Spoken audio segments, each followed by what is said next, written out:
Good to see you again, Lenny. So good to see you. We've got a lot to talk about. It's been quite a while. There's a whole lot been going on under the banner of Obamaism, and so we're going to catch up on all of that. And in the audience, welcome.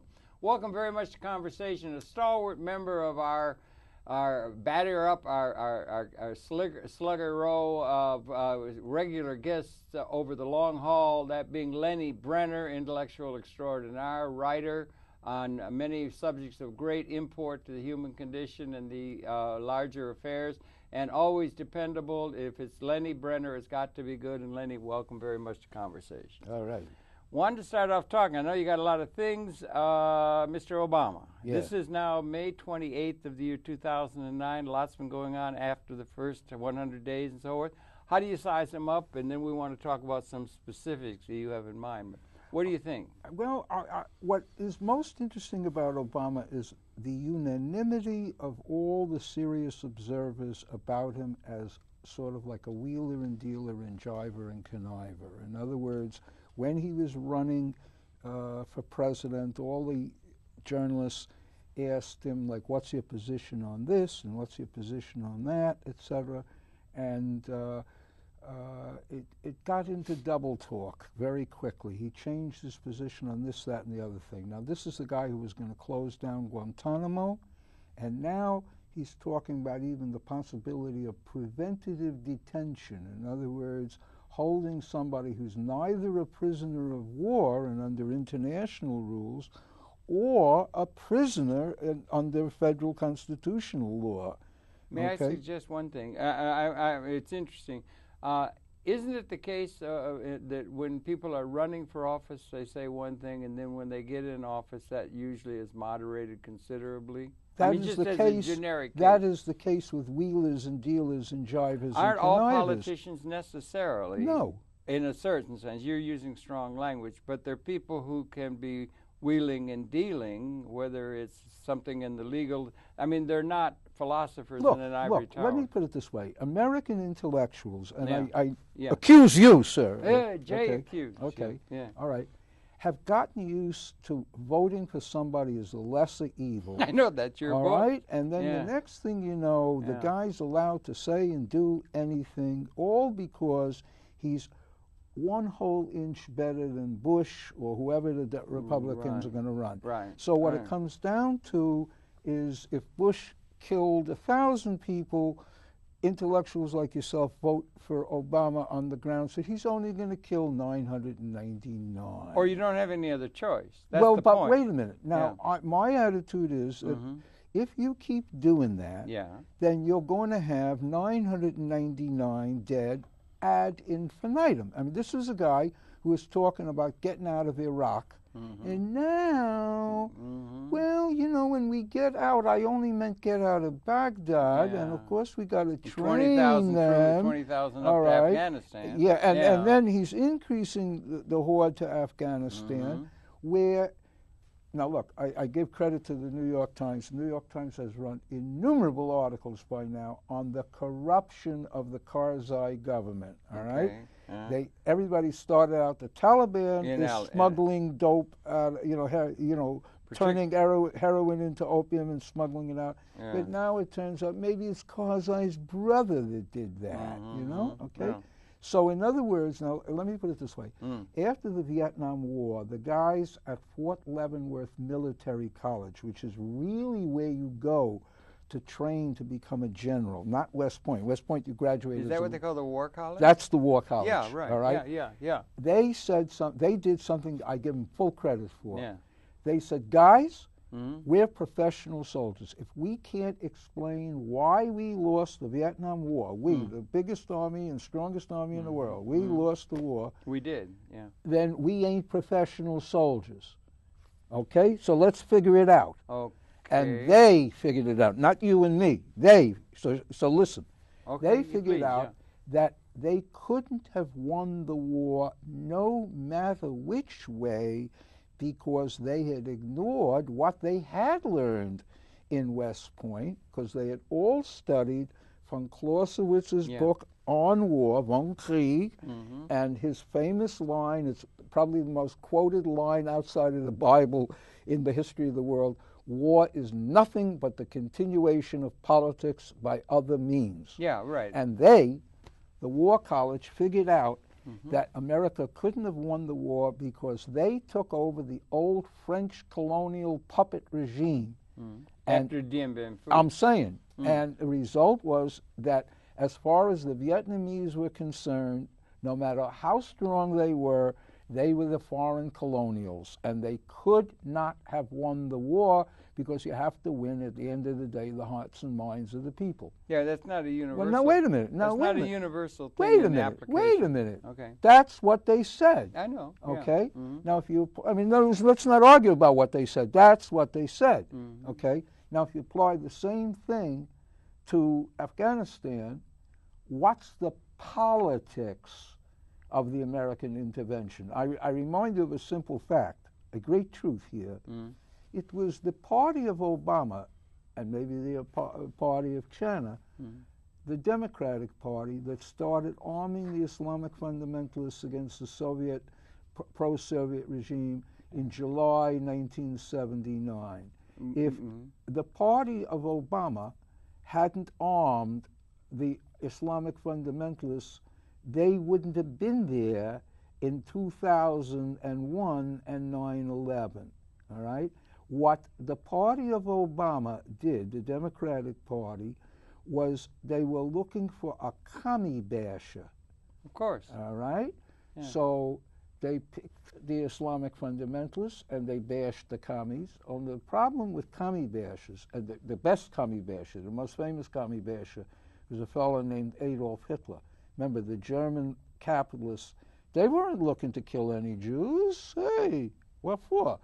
They were looking for a commie basher. Right. So they helped the Fuhrer get into power. They thought they were using him, but he thought he was using them. Now, in 1989, 1991, etc., when the Islamic fundamentalists took over, the Americans thought that was great. We used them against the Soviet Union, but they figured out, no, we were using the Americans against the Soviet Union. And now that we're in power in Afghanistan, we're going to do what we want.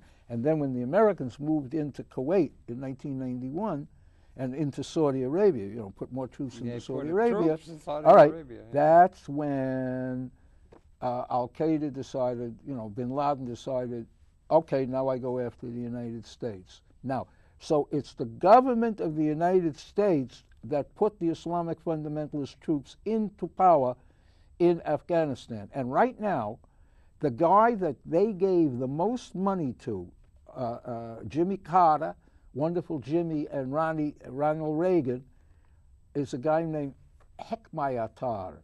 Okay, they gave him the most money of all those Islamic fundamentalists. In Afghanistan? In Afghanistan. I don't know. And he is doing the fighting right now against them. That's very interesting. All right, now hold it. Now, to make it worse... Well, okay. Can we say anything ever?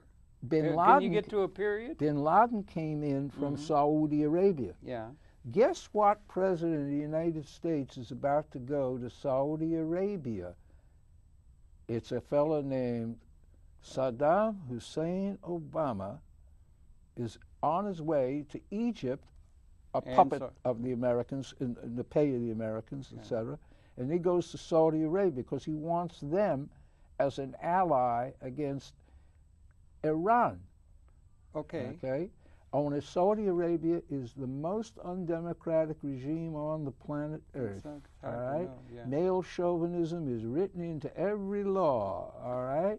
There is no religious freedom. No Christian churches are allowed, and 1 out of 10 people in Saudi Arabia are Shiites, and they are discriminated against by the official Sunni regime, all right? Full stop? Now, this is Obama's Obama's going to go there and ask for, I mean, I can't write his speech, all right? Yeah. But why does Obama right now is the commander-in-chief of the American Army, which is training hundreds of Saudi Arabians in their National Guard to protect the most undemocratic regime in the world, because he wants the help of the most undemocratic regime in the world in Afghanistan. Okay. Sounds great. Yeah. Full stop for okay.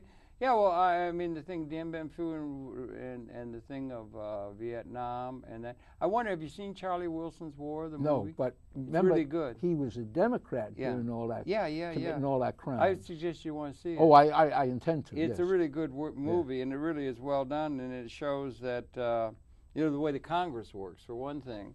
It was John Murther, actually, was up there cheering and giving them those Sidewinder missiles and everything, and huge amounts of aid to fight the communists. And then that's also part of a longer thing. It goes back into the 19th century in terms of geostrategic thinking and so forth. And we were, after the Second World War, all in the thrall of George Kennan and the containment theory. I'll tell you something. No? It goes even more deeper than that. Well, it goes back to. I know you're right. No, you're right. But let me focus. But I only talked for 30 seconds. You talked for 10. Go ahead. Okay, so that in Dien Bien Phu and the idea of Vietnam, we made a mistake, but it was at the level of geostrategic vision, and it was largely we were still in the thralls of containment. Okay. George Kennan saying the heartland is invulnerable to sea power. McMahon goes back to the 19th century. British was a sea power. And you've got the Eurasian landmass. You have that part of the Eurasian landmass invulnerable to sea power. You have a conflict between sea power and land power. And you had that also built into the thinking of whoever controls the East European plain controls the heartland. Who controls the heartland controls the world island. Who controls the world island controls the world. That was it. So you had communism coming out, a big red amoeba coming out from the Eurasian landmass, and that was the enemy du jour. And so they thought it was communism in Vietnam, it was nationalism. And they made a great, big, ugly mistake in there. But it was there. Now, where are we now? All right. Or I would ask you, what is the geostrategic philosophy that informs the Western Allies or the United States? They were informed by that policy, that strategic thinking. What is it now? And we had the commies to kick around. All right. We don't have the commies to kick around now. Who do we have to kick around? And what is the basis of the dialectic between the enemy of the forces of good and light, the United States, and the rest of the world? It would be, in a certain sense, Islam. No? Okay, now. Just to put Yeah. All right, I understand. Now, I want to. I don't disagree with what you say, but I think that I want to focus on one more specific thing that began to evolve immediately as a result of World War II. Okay? Yeah. In other words, 19th century thinking is one thing, but now World War II occurs. All right? Truman took over from Roosevelt when Roosevelt died, and Truman figured out that the one thing that the weakness of communism, of Stalinism, communism, whatever you want to call it, was that it was atheist, and that therefore you could use religion and religious forces against atheism. So they began to back the Catholic Church in Europe and Islamic fundamentalism in Asia. For example, John Murther was listen, saying hey, brother, you said 10 to 30 seconds and 10 minutes, so you don't see Charlie Wilson's so you don't interrupt me now. Okay. All right? Watch Charlie Wilson's War. Hey, so what I'm saying is that, number one, they supported Israel because they wanted the Jewish vote. That was a domestic issue. But they supported the Pope and the Vatican in Eastern Europe, starting with Germany, okay, against Stalinism, and they supported Islamic fundamentalism in Asia. It was Eisenhower who brought the head of the Muslim Brotherhood to the White House in 1954. No kidding. Oh, for sure. Yeah. Muslim Brotherhood. Yeah. Okay, now today I didn't know that. All right, hey, I'm the one. Now you don't interrupt me now, all right?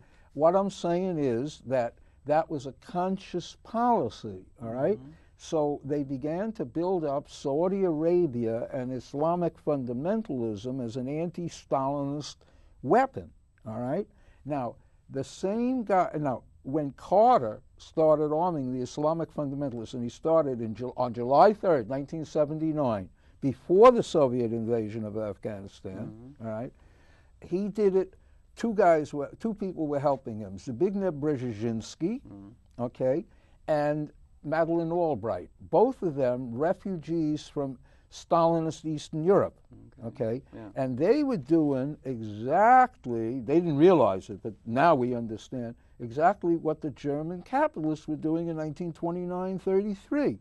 They weren't interested in taking away the rights of Afghan women, but they were looking for a commie basher. Yeah. All their commie basher were Islamic fundamentalist fanatics, okay? So they decided, thank you, good old US of A, here's to you, and now we go and we do it to you, okay? Now, at the same time, now listen to this. This is where it gets wild and hairy in this world, all right? Yeah. 1979 is the same year that we now know that the Israeli government started backing Hamas against the PLO. All right? Oh, for sure. No, you're telling me stuff I don't know. All right. Go on. Okay. In other words, their big problem. Why would they be supporting Hamas? I don't understand. Okay, because all of a sudden the PLO became. See, the PLO started out as a puppet of the Arab League. Okay. But as the 70s evolved, elements in the PLO began to look to the Soviet Union for support, for education, weapons, on and on and on and on, right? So all of a sudden, they now began to talk, instead of pure nationalism, about, hey, we're a secular movement. We can get along with Israeli Jews as long as there's no Jewish state, et cetera, et cetera. Interesting. So the Israeli government secretly decided, okay, look, that's what we don't want to hear, because secularism, A, has an appeal to some Israeli Jews who don't believe in the Jewish religion, and it has an appeal to even more American Jews, and it has an appeal to the rest of the world, separation of church and state. Thank you. We're going to get to that. So they began to back Hamas against the PLO. Who is associated with that within the Israeli government? Hold on a minute. Because this was covert. Okay. I don't know the exact date in 1979 when they started, so I don't know whether it was the Likud Begin government that started it or the Labour Party, because they were both there in 79. But understand, there's no doubt that they did it, and in fact, to the credit of the Wall Street Journal, they ran an article on it, a 2-page article. At the time or no? Recently? Just recently, about 2 months ago. Light. Yeah. Okay. No, see, it isn't just coming to light. Okay. But it was coming to light for the Wall Street Journal. In other words, they had ignored it way back when it happened. Were you aware of it in '79? No, but I've been aware of it for years. For some years. Yeah. Okay. Yeah. There's a lot of time between now and then. And in fact, now I'm reading a book on what the Zionists did back in the 20s and 30s in Palestine, and they were backing there an outfit called the Muslim League against a Muslim Christian League. Okay? In other words, basically they look for somebody who's an opponent of their main enemy. Okay, inside Palestine, all right? And, it's just trickery, lechery, and fetchery, all right? Yeah. Now, understand something. Been going on probably a long time. Well, I mean, they're doing what everybody, in the human condition. Yeah, all right. But what I'm saying is that's what they did, all right? Okay. And now, the CIA has a term called blowback, which is what happens when you pull one of these clever tricks, like the German capitalists supporting Hitler, or Jimmy Carter supporting the Islamic, Southern Baptist Jimmy Carter supporting Islamic fundamentalists, okay? Or Begin supporting Hamas, okay? And then it goes bad, right? Well, that's called blowback. Yes, I know. Blowback, okay? Blowback against the United States. No, but it's blowback from what you did. Yes, right, exactly. Okay? Yeah, all right. In other words, the negative consequences of your brilliance, okay? Yeah, right. Now, Obama, number one, he doesn't like Jimmy Carter. He's had some criticisms of Jimmy Carter because Jimmy Carter is now trying to make nice to the Palestinians, but he has never said one word of criticism of Jimmy Carter. for supporting the Islamic fundamentalists. Brzezinski is one of his advisors, among millions of others. Yeah. All right, Mm-hmm. all right. Now, in other words, what I'm saying is that right now you got a president of the United States who is on his way to the corrupt and bureaucratic and dictatorial Egyptian government, and then he's going to go to Saudi Arabia and preach to them about what they should do to make nice to the Israelis and make nasty nice, unnice to the Iranians. Why is he doing that now, and where should he be going? Why is he doing it? Yeah. Isn't he a member of your party? What party? I don't know. Are you, you're a Democrat, right? I would tend that way. Yeah. All right. Well, the Democratic Party is imperialist, capitalist, murderous, and corrupt, isn't it? Well, they yes both or are. no? Yes. Okay. So is every country in the world. Excuse me, Yeah. brother. Yeah. Is Castro corrupt? And Yes. Yeah. What is he? What is he? Who is he robbing? I don't know. No, don't talk about what you don't know. Okay. All right? Mm-hmm. What I'm saying is that the Democratic Party is as crooked as a dog's hind leg, and has been ever since the Civil War. Mm-hmm. All right? And the whole political process. No, I don't want to talk about you see, what you Democrats do is you justify what you justify voting for the Democratic Party on the grounds that, hey, it's a case of voting for a Democratic murderer or a Republican murderer. But I want to focus on why are you who are always talking, why are you people always talking peace, peace, peace, always voting for murder, murder, murder? You have no choice. No, you do. Who do you vote for? Well, look, man, I voted for Ralph Nader. Okay, you could do that, yeah. Hey, you could do that. Look, what you're saying basically is democracy comes down to no better than voting for murderer A against murderer B. Well, Is that what democracy's all about? I can't go along in the way you're talking now, because I would have to be talking about things in a different vein than with the thing you're setting up. I mean, I got a different take on things. I'm not particularly Well, I'm asking you Democrat. point blank. I know, but I don't have a chance to do it within a soundbite kind of thing. You'd have to go into a further explanation. Well, go in. of All right, what's going. I'm simply I think saying, your view of things is parochial in terms of what's really important and what's Look, going on, look, and look, hey. and a larger context of understanding things would get out of the context Excuse and the me, brother. premises you're making All for. due respect. So I can't do it the without United some time. States is in Guantanamo, right? Well, yeah, but okay. That Well, you happens don't to want be to- a base. Uh-huh. Now, I know everybody's talking about closing the prison, but nobody, especially Obama, is Yeah. talking about closing the base. Uh-huh. That base is there because in 1934, a Democratic Party criminal named Roosevelt, made the Cuban government sign an unequal treaty. The United States has a base in Guantanamo for 99 years. Yeah. Until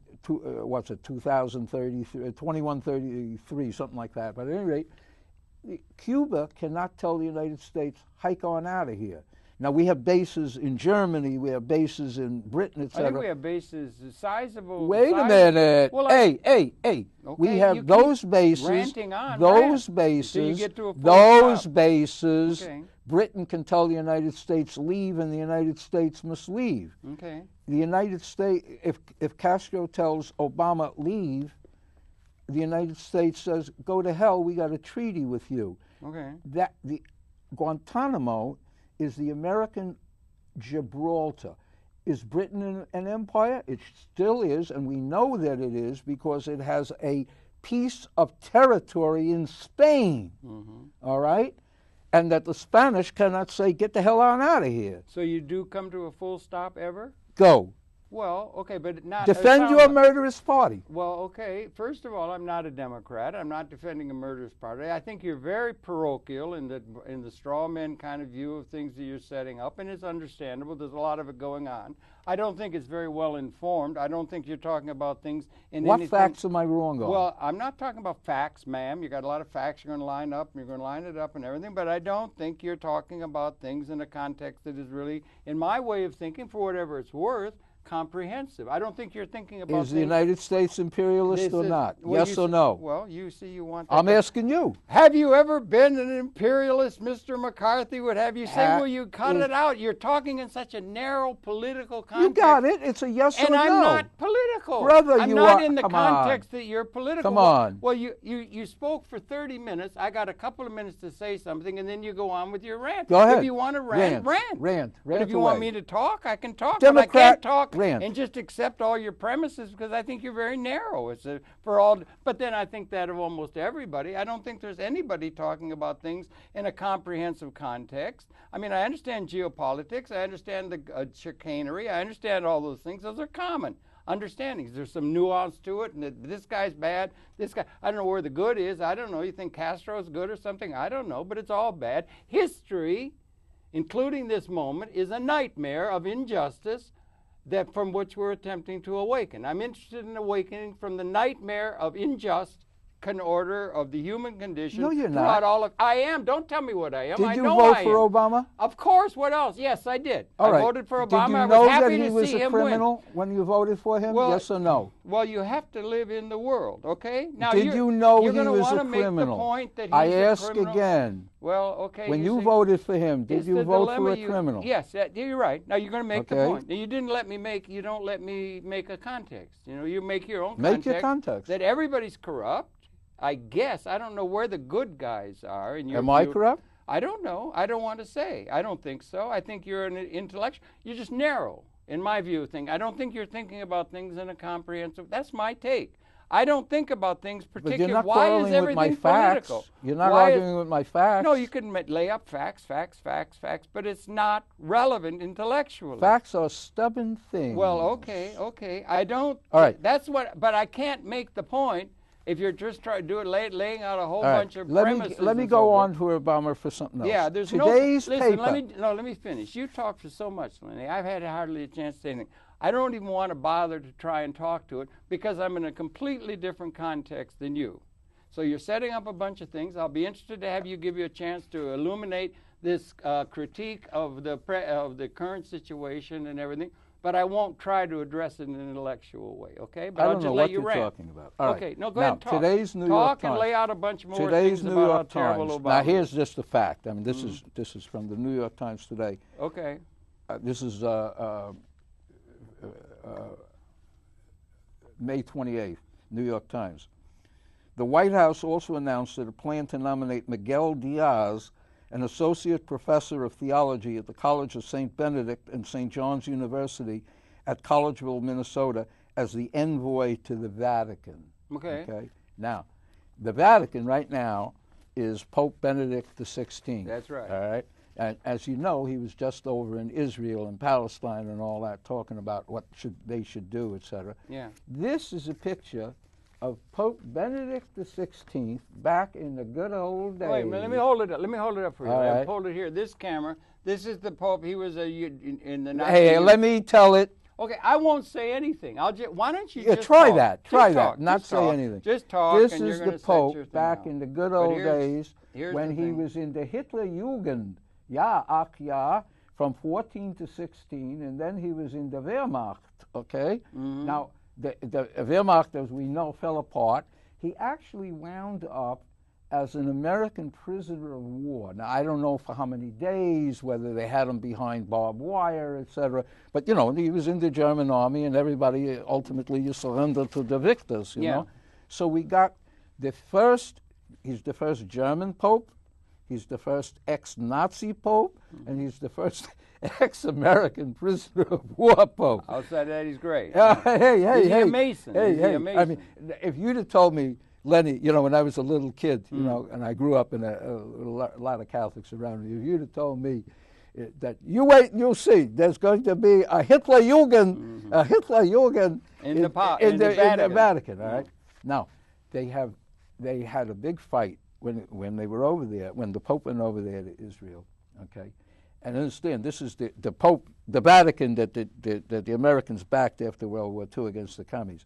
When the Pope went to the Vatican, when the Pope went to Jerusalem just now, he spoke outside the Yad Vashem museum because inside was a photo of Pope Pius XII, who was the Pope during the Holocaust, and something saying he didn't do enough for the Jews, see? Whereas this guy, who fought for Hitler, no less, okay, his attitude is the Pope did everything he could secretly and under quiet, don't tell nobody, to help the Jews, okay?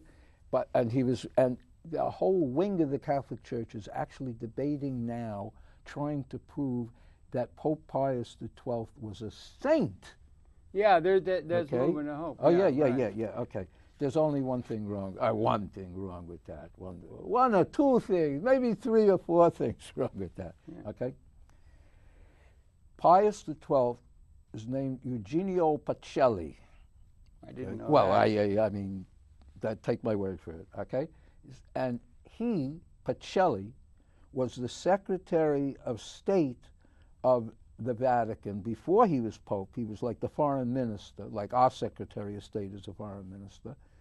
He was the one in July 1933 that signed the Concordat with Hitler, okay? Whereby, see, up until 1933, when Hitler came to power, the bishops in Germany said, if you're a Catholic, you cannot be in the Führer's party. No Nazi Catholics. And then they signed the treaty, we will send money to your schools, etc., and you could be a Catholic and a Nazi. Ach ja, okay? So this is the guy, Pacelli, who was he signed the treaty with Hitler. He went and arranged the treaty with Hitler, who later became the Pope during the Holocaust. Now, there's a book called Hitler's Pope. It was written by a Catholic who started studying what was going on, and he suddenly realized, an American Catholic, this guy was Hitler's Pope. There's another book, 51 Decrements. All right, now wait a minute. So now we get into these arguments. Some Catholics say, no, he wasn't Hitler's Pope. He had to be quiet and nice to Hitler because all the Catholics were behind the wire, the barbed wire, and behind the borders, etc., etc. There's only one little problem with that. He definitely was Mussolini's Pope, and the Vatican was Mussolini's Vatican from 1929 all the way through to the end of the war, all right? The Vatican that we have now, which is it's an independent state in the middle of Rome, is a big hole, 108.7 acres. It's smaller than Central Park. Smallest in the world. Yeah, okay. Now, what happened was Mussolini, when he made his shift from the left to the right, he needed new support, okay? The Vatican in what happened was in 1848, the Roman Republic rose up and they smashed down the walls of the ghetto around the Jews, okay? But then all of a sudden the French army came in and overthrew the Republic and the Jews were put back in the ghetto.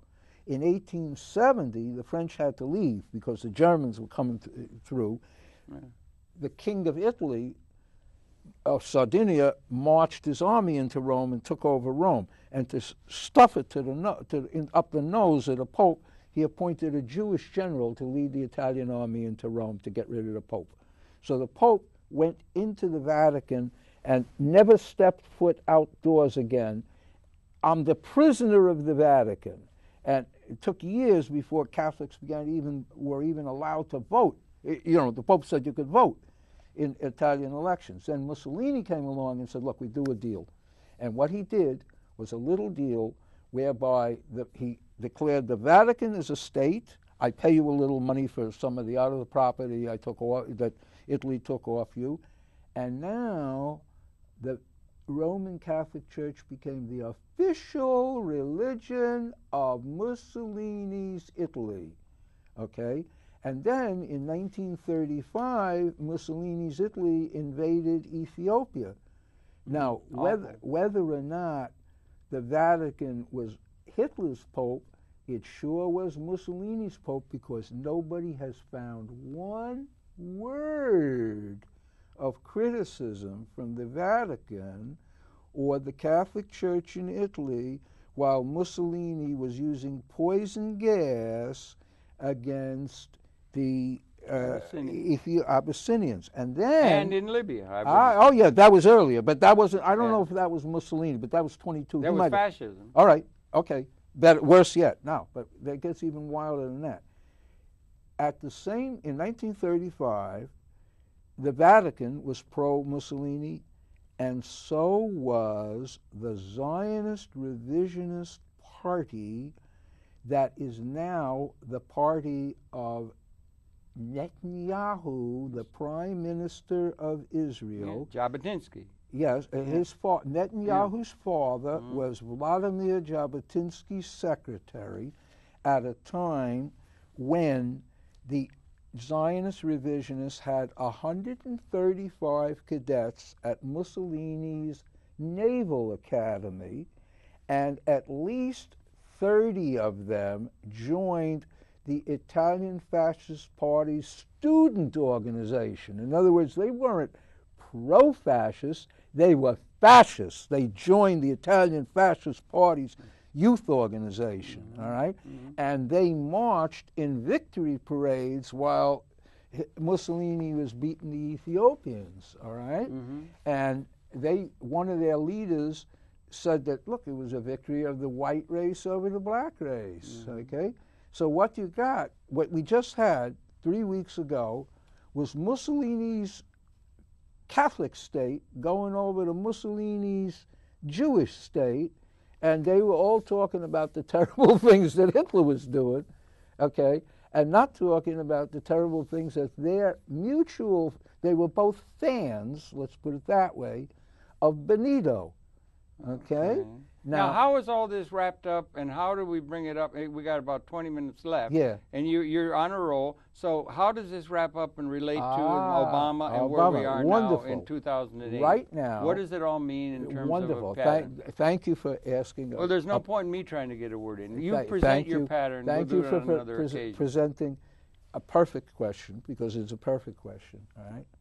Right now, the New York Times has the second most powerful person in the United States today is Obama's White House Chief of Staff, Rahm Emanuel.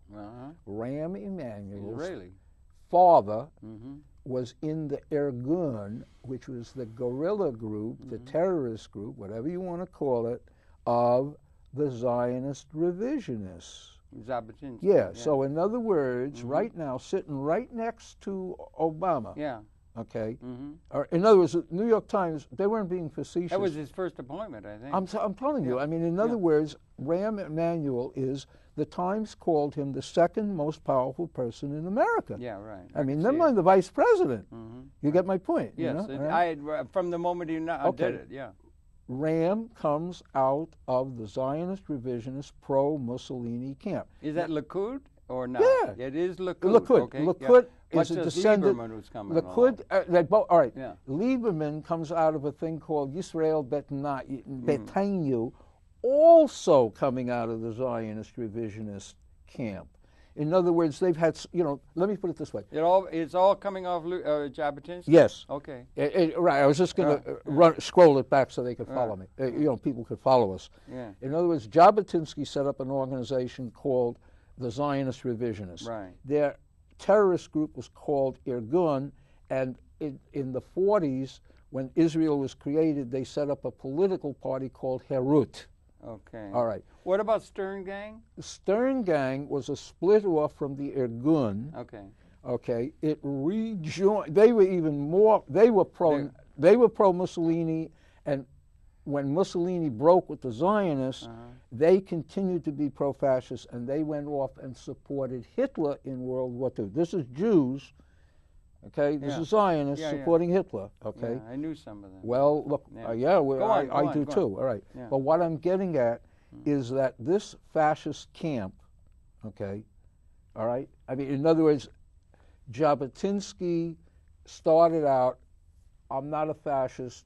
Mussolini's a head buffalo, but then he realized, hey, look, the British are just playing with us. They're not going to give us a Jewish state. We need somebody who's going to give us a Jewish state and knock some sense into them Palestinians, you know what I mean? Like he knocked some sense into them Libyans, okay? So they got into Mussolini's bed, into bed with Mussolini, all right? Now, what happened, I mean, hey, nobody's perfect in this world. Thank you. Okay? In 1936, the Spanish Civil War broke out. I was going to ask that. Yeah. And Mussolini realized, hey, wait a minute, if them workers in Spain win, that will inspire my workers to try and overthrow me.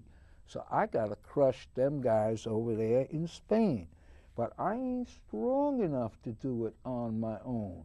But if I get into an alliance with Adolf over there, then we can go off and fight with Franco against the godless, atheistic anarchists and social democrats and commies and Trotskys. Lincoln Brigadists. Yeah. All of them. So forth. All right.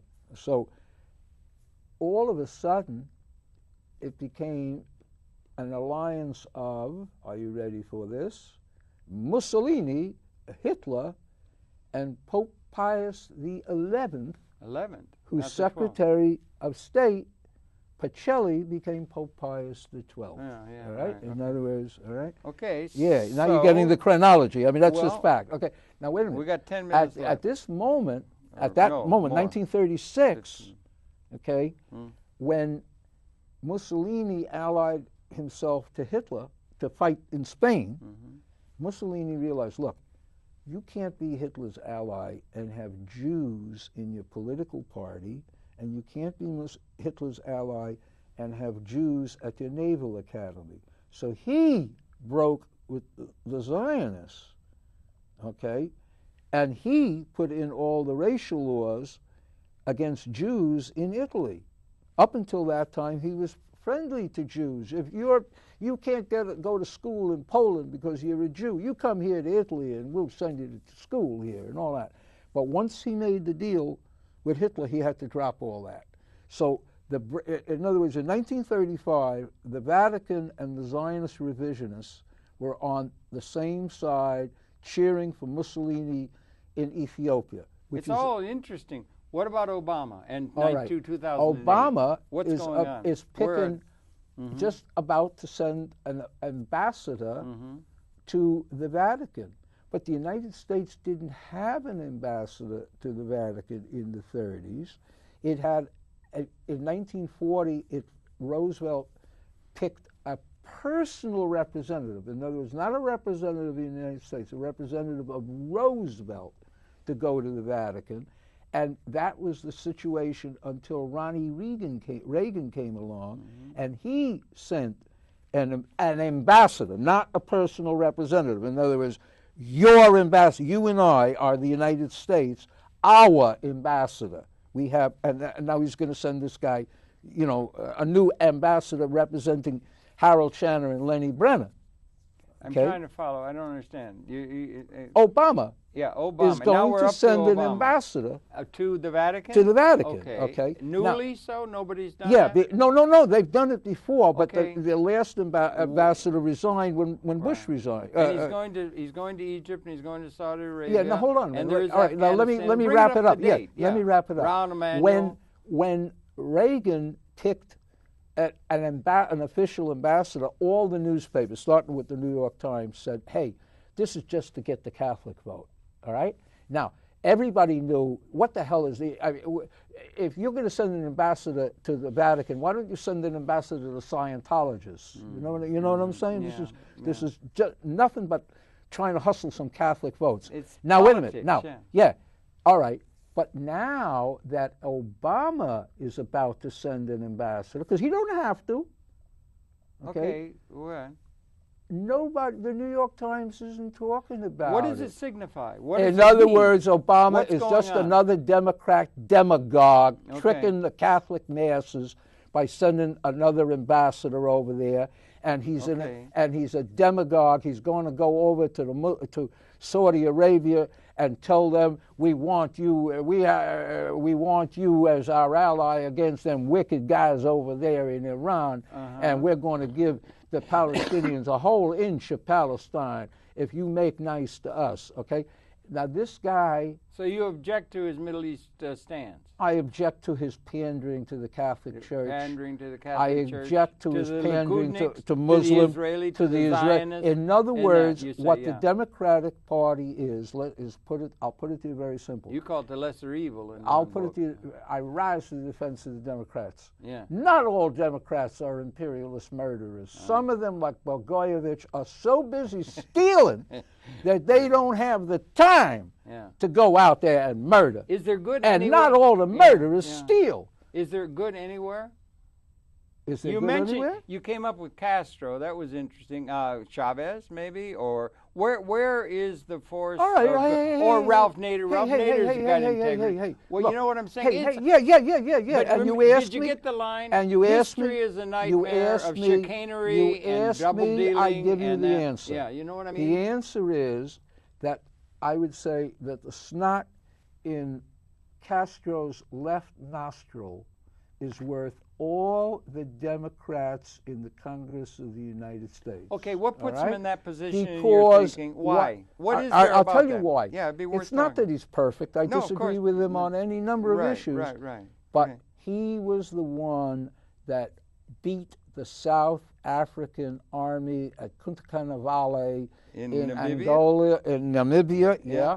Okay. Yeah. Sent a lot of doctors too. All right. I'm saying, in other words, he did any number of good things and was well intended. Now, that doesn't mean that I don't criticize him when he's not well intended, but or when he's wrong. Okay. But there's an example. Now, as far as Chavez is concerned, that's another. I don't find. Morales I have some criticisms of them, but they seem to be trying, to the best of their understanding, to represent the native people, and the peasants, etc., against the well-to-do, the Hispanic tradition. Yeah, we do agree that history is a nightmare of injustice. Yes. Against the people. Yes. And it still is. Yes. And the international order that is in place is unjust. Yes. And not operative and needs a fundamental change. Well, where are the forces of that coming? Or is there something about this time that makes it possible justice, which has not been characteristic of the human political and social organization throughout all of history? All right. Now, those are good questions. So let's end on those. That I would like to talk about. Number one. But we can't talk about it because you're bringing up all these details of the bullshit. All right, but look, I got very deep into Jefferson and Madison, and you did show the book. No, come on. Okay. I got into Jefferson and Madison. You got 10 minutes. Yeah, I'm trying to tell you. I mean, I'm trying to use up the 10 minutes. Yeah. Right? Well. All right. I got into Jefferson and Madison, and I realized, look, these two guys were free-thinking slaveholders, and they understood that. In other words, the contradiction of that, all right? Yeah. They did their best under the circumstances. They could establish an independent country, a republic, freedom of religion, but they couldn't overthrow slavery no matter, even if they wanted to, and they wanted to. Yeah, it wasn't possible. Now, it went from that to Jefferson Davis in the Civil War. In other words, and I suddenly realized something. The Democratic Party degenerated. In other words, when we think of evolution, we think of from the lower to the higher. The descent of all right, man. But in politics, what seems to be very common is the other way around. In other words, you get Jefferson and Madison, and then all of a sudden you get Jefferson Davis, the Confederate general, the Confederate president, who was a Democrat, and you get Franklin D. Roosevelt, the degenerate that put the innocent children, Japanese American children, into concentration camps. A degenerate, right? It was degenerate, but he also did. No, I don't want to hear no cleanup for a degenerate, please. Okay. I'm pointing out. I'm pointing out the decay of the Democratic Party. So things have gotten worse. Oh, wait, yes. Time, okay. You think? Now, from if when? you look, hey. Well, I'm if trying you to look get at context. If you look at the Soviet Union, Marxism, it went from Karl Marx and Lenin to Joe Stalin. Yeah. Okay. In other words, that Go ahead. This seems to be a recurring pattern in history. Well, you're setting a pattern that is getting worse through time. That gets worse. It's not progress. But nonetheless, we were for I mean, you know, it was progressive that there was an American Republic, okay? Now, but let's take a different, you asked a second question, can we expect anything other than this kind of degeneracy today? I would say yes, and the reason I would say yes is related to this guy, okay? The Catholic Church, there are 1.1 billion Catholics in the world. Yeah, you told me that, listen, a lot. Listen to this. Big. They are the largest denomination in the United States, 23% of the American people, but are you ready for this number? I'm not sure. 1 out of 10 Americans is an ex-Catholic. Ex-Catholic. Ex-Catholic. Okay, so it's all right. An indication of secular movement? Right, immense and enormous. In okay. other words, I read the serious Catholic press, and they talk about we're losing every day. People are walking out the door. Characteristic of the world? Okay. Well, let me put it this way. The Jews, the majority of young Jews, intermarry with Gentiles now. That's what I understand. All right. Well, I'm saying and there aren't that many of them. I'm trying to say that with the rise of education, secularism begins to set in. Yes. All right. Now, when I was born in 1937, only 4% of the American people had a bachelor's degree. Today, 28% of Americans have a bachelor's degree. 17% of all blacks have a bachelor's degree. Remember, from 4% of all Americans to 17% of all blacks. Yeah. Okay? And that's also growing in the world. All right. Well, what I'm trying to get Away at, from elite. what I'm trying to get at is that you now have people who are feel more at ease in reading history than ever before, and we have the internet to reach them. Isn't that part of a progressive movement of affairs in this universe? It is. I'm saying, yes. I was trying to get at some of those. Yes, I'm saying that we now have a possibility. I write articles, and they get put on the internet all over the world. I get Counterpunch all the time. No, not just Counterpunch. No, I'm just what I'm trying to get at. It's a blogosphere. All right, what I'm trying to get at is that the internet permits us. We can have a serious discussion right now about Obama, and you're going to put it on the internet, on the YouTube and all that stuff. It'll be up by tomorrow. All right. What I'm trying to say. You will be out on the internet. You told me the other day that one of your shows had gotten 2 million watches. 2,400,000. All right. Now, what I'm saying is, I'm making this proposal not to you, but to the anti-war movement here in America. What we have to do is organize a full-scale discussion of American foreign policy, fact by fact by fact, country by country. Obama is going to Saudi Arabia.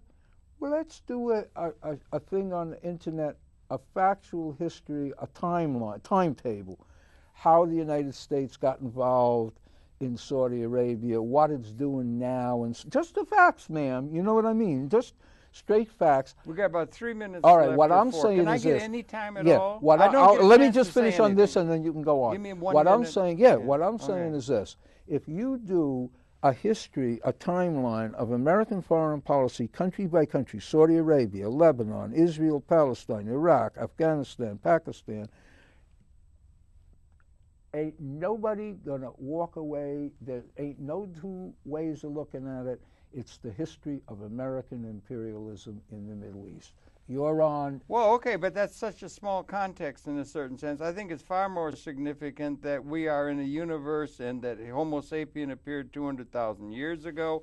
We've gone through 10,000 generations. Norbert Wiener was in the room, or Stallman was in the room. Stallman's dad was in the room with Norbert Wiener when he coined the term cyber. You're talking about cyber things as offering an opportunity to inform the whole context of consciousness among the people of the planet. He coined the term cyber, and he also said that information overload permits pattern recognition. You're giving a lot of detailed information. The whole academic process gives people so specialized on detailed information that is absolutely critical, and what you need is context. Good. You need systems, understanding of all the details you're talking about. I think all the details you're talking about, you're going to end up with 6 billion television channels of multimedia communication. It's morphing to the cell phone. We don't need detail about the awful things that have taken place. Yes, we do. Okay, I'm saying, it was my say. You've been talking the whole time. I didn't get a chance. Go. We don't need that. We need vision of what the hell is going on at the level beyond politics and into the things that have to do, the intellectuals are falling down on the job by not providing an alternative that can stave off now the incredible capability that through consciousness, an extension of that, we now have weapon systems that can be unleashed through the hatred and so forth that will eliminate the species for the first time since about 1970. We have also transcended at the level of material reality. We have transcended material scarcity at a level of capability. Those ideas are much more important than all these details. We need vision. I think Obama has the movement toward vision, and you ought to be. And he's on his way to Saudi Arabia. What vision is he going to come out with? Okay. Come on, man. Well, you didn't hear me. Talking nonsense. I think the man's got a chance to present something. You're going to have to be, you want to be. It's got to be a context that is going to be so comprehensive. Listen, you've talked for an hour. Go. It's nonstop. Go. It has got to be a vision that is so comprehensive, appropriate to the understanding of universal consciousness, our role in it, that it will be not only able to be liberating of the oppressed masses, which has been the case in which all of human history unfolded, and the ecology. The trick is you've got to have something that's going to also be able to be understood by those who are responsible for the inherited institutions out of history that are being subsumed and are outdated by the new paradigm. There's no vision for that. That's where you need Wonderful. vision. Saudi, he's gone. Obama's off to Saudi Arabia. No, it's a different. No, that's whoever. The most wonderful no, thing. Don't blame them. You don't blame the politicians for being you don't blame a crocodile for eating an antelope. Well, They're we politicians. hung people after World War II, guy. Your intellectuals are falling down on the job in terms of thinking big, thinking in terms of what's going on at another level with all your details. That's my suggestion. That's my suggestion. You're just talking. No, well, I suggest you did a lot of talking. All right. And it's not the details we need. There's lots of details. Right. You got to get patterns of what's going on at a level transcendent just to remember that. Obama is going over to Saudi Arabia because of his vision, guys. You're scared? You're scared out Lenny, there of his vision? No, you don't Are you get scared it. of his You don't vision? get it, Lenny. It's not, he needs vision. He don't have it. The Illuminati Does he have it? No. And you don't, and we don't, and it's not abroad, right. and you don't get it from the politicians. Look, you're hard to please. No, I am, because the quality is one word at a time. We need vision, and they need vision. And in the meantime, it's okay for you to vote for a murderer. No. Oh, that's straw, man. Oh, that's straw. They're all that. All right, but you voted for a criminal, and you knew he was a criminal, right? History is a nightmare. You knew he was a criminal? History is a nightmare. Know? No, I don't want to go into that. That's straw man right. stuff, and it's so deflecting, and it's not where the intellectuals. You heard him where are convict the himself. Comprehensive intellectuals? Where are the Fullers? Where are the people who are thinking big instead of just right reifying the old institutions? Big. Yeah, right here, big is They're out there, reifying right there. the old institutions. Come on with your hands up, that's Mr. outdated. Big. That's outdated. We need vision. And I think we've got about 4 or 5 months before it's going to coalesce, and we're going to do it. You're not going to let the economy run down. All those things he's doing, he's going to make an outreach to that. He's trying to outreach to a comprehensive. He's going to save the economy? And at the end, you're going to have to include those people that are responsible for the outdated institutions in the pattern. And that's not just some political thing telling their bad guys roll out the guillotine. Always remember. That's what it is. Always You're just remember going that down the same I didn't old vote path. for the Democratic Party. That guy did. Well, he voted with the full and certain knowledge that Obama was going to commit. Well, I tried to get it in. I think you're crimes? parochial. How many crimes?